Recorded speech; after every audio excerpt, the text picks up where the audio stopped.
The sound of his laughter still echoes in my head, sharp, dismissive, and far too confident for a man standing on a financial time bomb. When you've spent 6 years building spreadsheets that decide the fate of a multimillion-dollar company, you learn to recognize patterns, the subtle tremors before disaster. I was the senior financial analyst at Brightridge Industries, a logistics giant that moved everything from luxury cars to crude oil across continents. And my boss, Nathan Keene, the chief financial officer, was the kind of man who could make or break fortunes with a single smirk. Nathan had a reputation: brilliant, ruthless, untouchable. He was the golden boy of the boardroom, tailored suits, perfect hair, and a grin that looked good on magazine covers. To him, numbers weren't just numbers. They were weapons. And to me, they were warnings. It started one Friday afternoon in the glass-walled conference room overlooking downtown Chicago. I'd been combing through the quarterly reports when I noticed something strange. A series of transfers routed through a vendor account that didn't match any legitimate invoice. They were small at first, just enough to slip under audit thresholds. But they were multiplying, fast. At first, I thought it was an error. Then I dug deeper. The vendor didn't exist. I brought the data to Nathan right before the weekend, still clutching the printouts when I stepped into his office. He didn't look up from his phone when I knocked. "Keene," I said, trying to keep my voice steady, "we might have a problem." He finally glanced up, blue eyes sharp but uninterested. "If it's about the Q3 variance, I already saw your report." "It's fine." "It's not fine," I insisted, sliding the documents onto his desk. "These payments, they don't match any recorded contracts. If someone's skimming funds, it's happening right under." That's when he laughed. Not a light chuckle.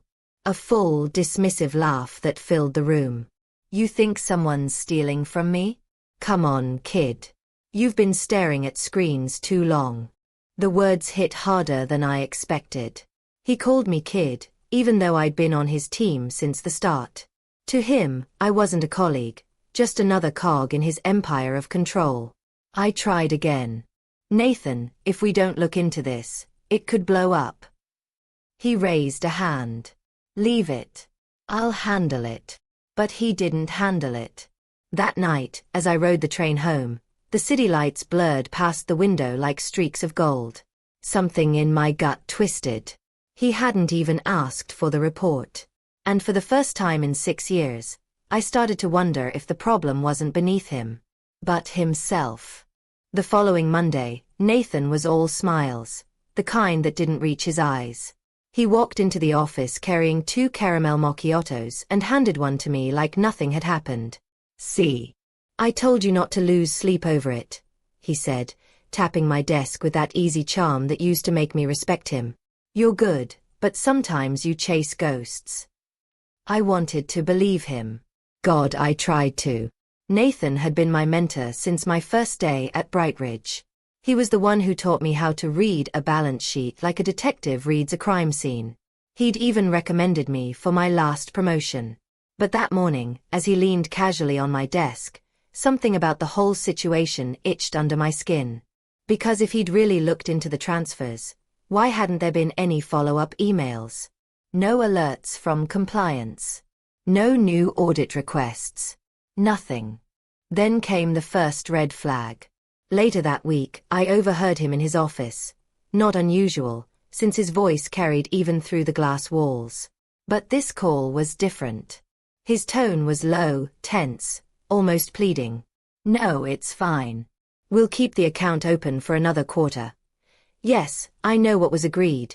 Just keep it quiet for now." When he saw me walking by, he ended the call mid-sentence. The moment our eyes met, he smiled again. "Too fast, too forced. Just a supplier issue," he said. "Nothing worth your time."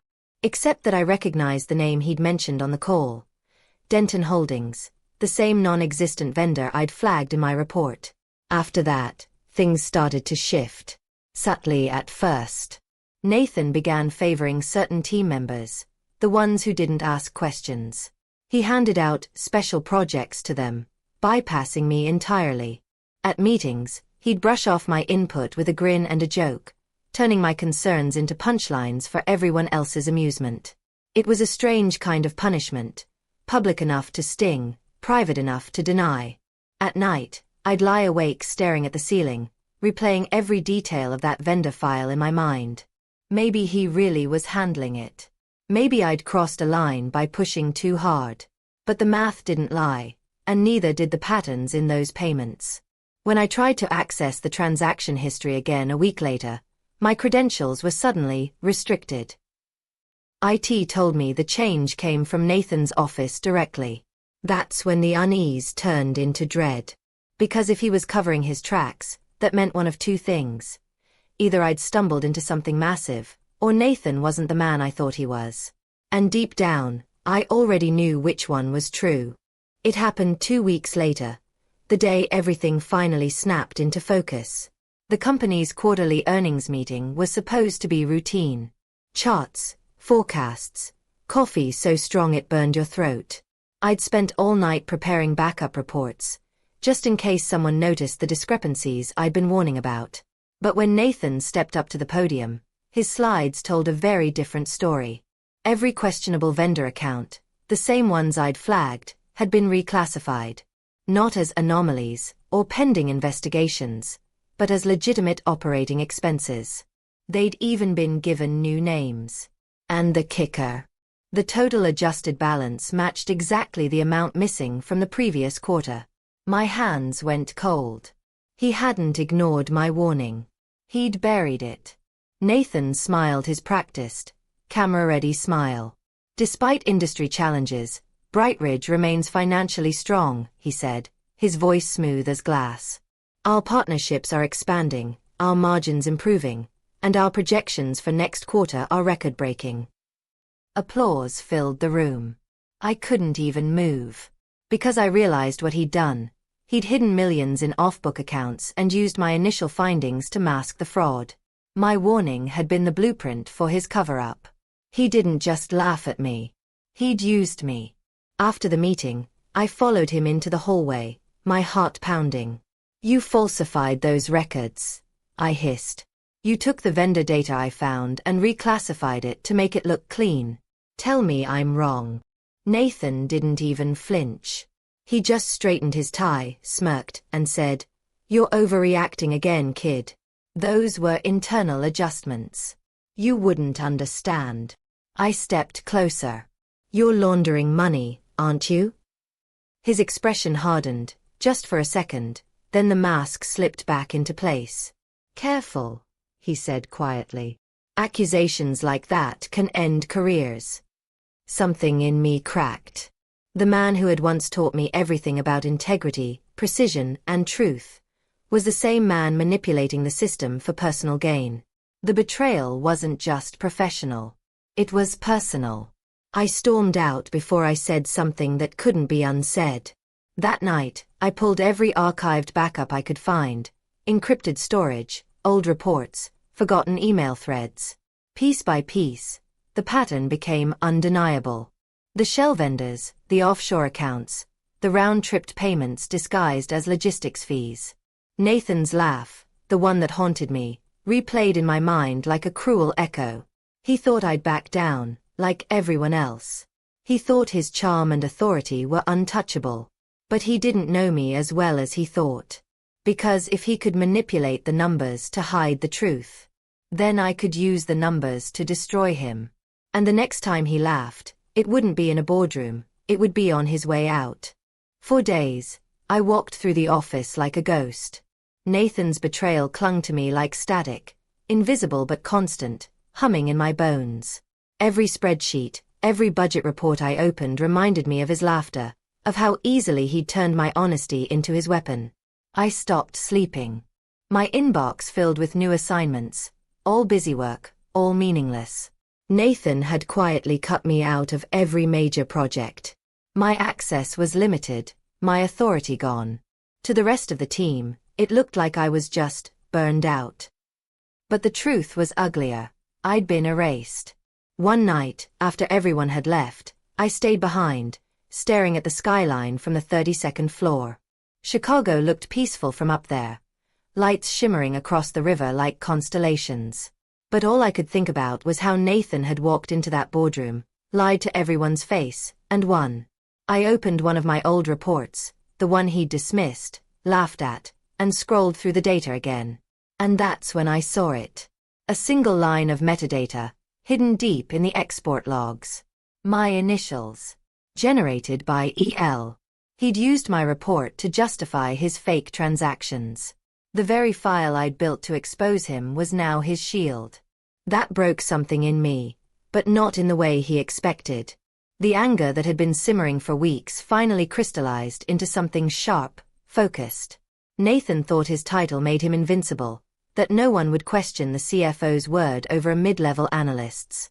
He'd forgotten the one rule he taught me on my first week at Brightridge. The truth is always in the audit trail. He used to say it with pride.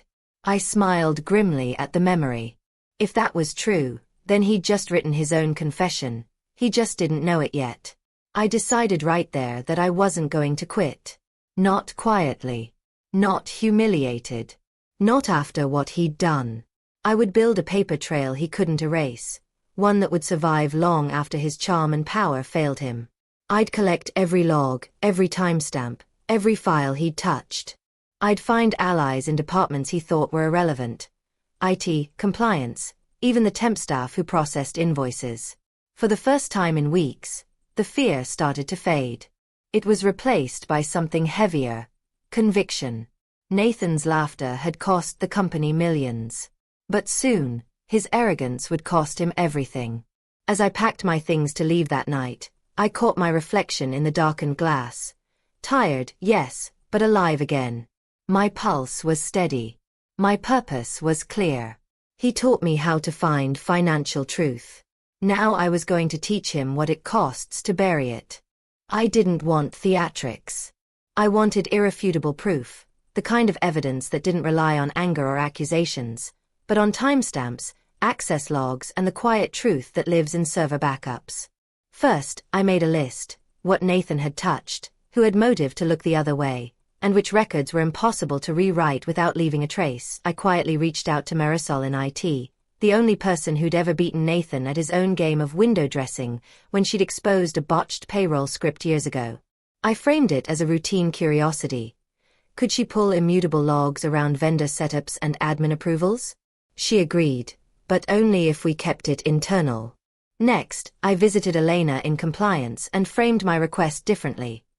A hypothetical scenario for an internal training exercise about vendor due diligence.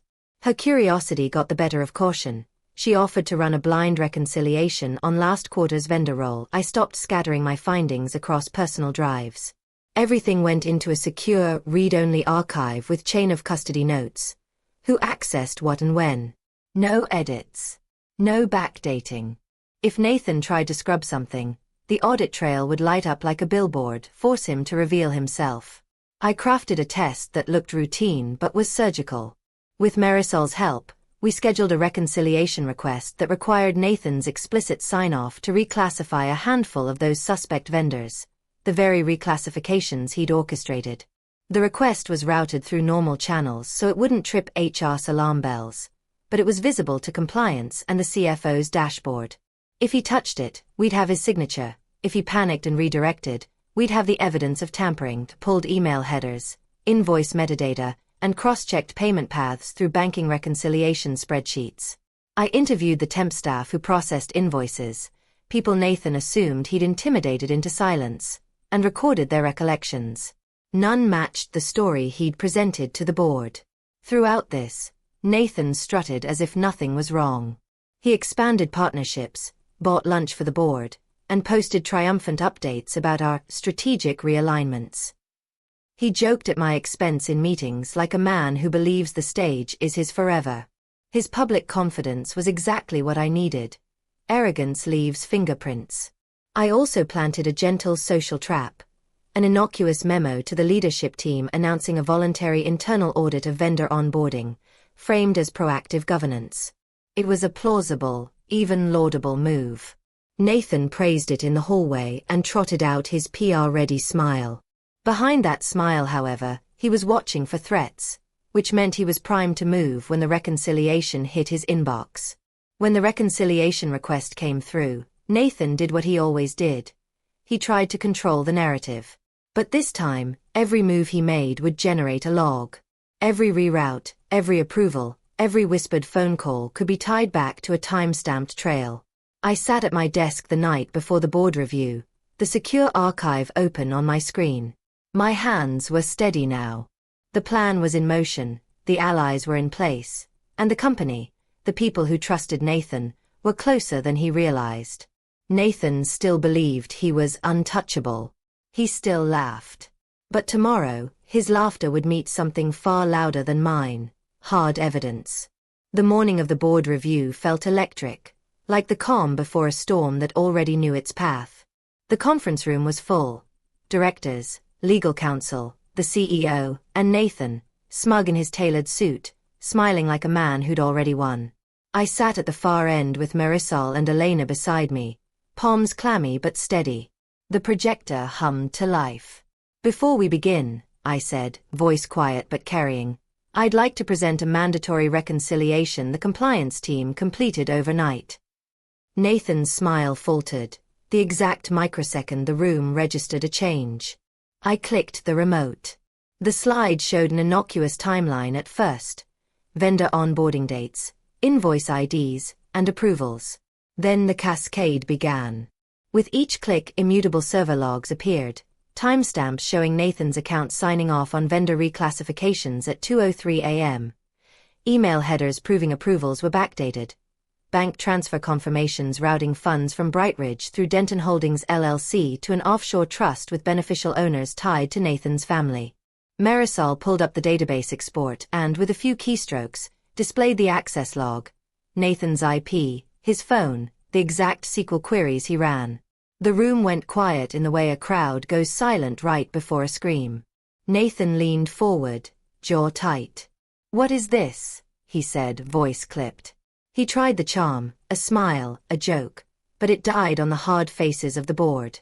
Elena read the sequence aloud: initial anomaly flagged by analyst EL, subsequent reclassification approved by CFO, funds routed to shell vendor, payments disbursed internationally.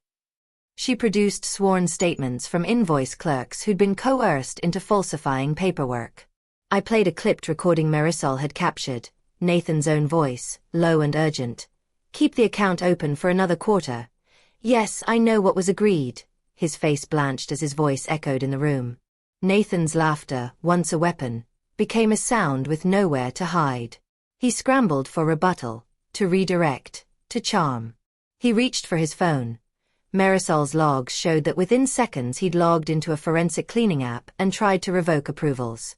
The IT audit flagged every attempt and timestamped it.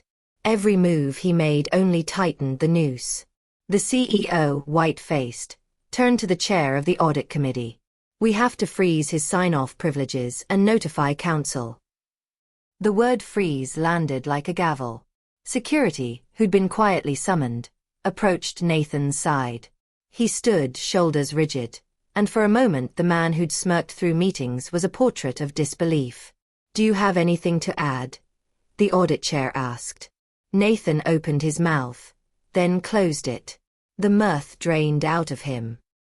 He was escorted from the room under the stunned silence of his colleagues, his laugh swallowed by the echo of the projector. Outside the glass walls, phones lit up with news. Internal inquiry, regulatory referrals, potential criminal exposure. The company's stock wavered into a tumble on the ticker boards the assistants had pulled up, but inside the room there was something stronger than market panic. A cleansing. When the door shut behind him, the room exhaled. Marisol slid a final file across to the CEO. Bank confirmations and an attached court-ready affidavit. "We can recover this," Elena said softly. "But we'll need full cooperation." I watched Nathan's silhouette disappear down the hallway, his shoulders smaller than I'd ever seen them. The laughter that had cost the company millions had been replaced by silence, and the hard, legal machinery that never forgets a timestamp. For a second, I allowed myself to feel it: vindication, terrible and bright. Then I thought of the fallout still to come, the lives affected, and the work to rebuild trust. The climax had landed, but the real reckoning was just beginning. The fallout was faster than anyone expected. Within 48 hours, Nathan's accounts were frozen, his devices confiscated, and his name stripped from every internal directory. The man who once commanded boardrooms with charm and confidence now appeared in headlines as the center of a federal fraud probe. The press called it the Brightridge scandal. Reporters flooded the building, hungry for sound bites. The CFO who laughed at a financial warning had cost his company millions, and his career. For weeks, investigators combed through every transaction, confirming what I already knew. The shell companies, the fabricated invoices, the offshore transfers. The evidence was airtight. My logs, my reports, my time-stamped archives, all of it painted the same picture. When the court date came, I sat quietly in the back row. Nathan looked smaller than I remembered, his expensive suit hanging loose on him. He didn't look at me, not once. When the prosecution played the recording, his own voice saying, "Keep the account open for another quarter," I watched the last of his defiance crumble. He pled guilty before the week was out. The company survived. Barely. The board implemented strict transparency protocols and promoted Elena to Chief Compliance Officer. Marisol took over IT security. And me. I was offered Nathan's old position. I declined. I didn't want his chair, or his office, or the hollow prestige that came with it. What I wanted was peace. So I transferred to a smaller analytics firm, one that actually listened when someone raised a red flag. Fewer skyscrapers, fewer politics, but more honesty, the kind Nathan had forgotten existed. Some nights, when I stay late to finish a report, I still hear echoes of that laugh, not haunting, but reminding. It reminds me that arrogance can disguise itself as confidence, and that the smallest warning can be the difference between collapse and survival. Last week, I got a notification on LinkedIn. Someone had viewed my profile from a correctional facility IP address. I didn't need to check who it was. I simply smiled, closed my laptop, and whispered to the empty office. "You should have listened when I warned you." Because in the end, he wasn't brought down by the markets or by luck. He was destroyed by the very numbers he thought he could manipulate. The same numbers that used to serve him became the evidence that condemned him. That's poetic justice, isn't it? He laughed at my warning. And that laugh cost him everything. Bomb. So tell me, have you ever been dismissed, ignored, or betrayed by someone who thought they were untouchable? How did you fight back? Drop your story in the comments. I read every single one. And if you want more real-life revenge stories like this, about power, pride, and payback, make sure to like, subscribe, and turn on notifications. Because the next story might be the warning you wish someone had listened to.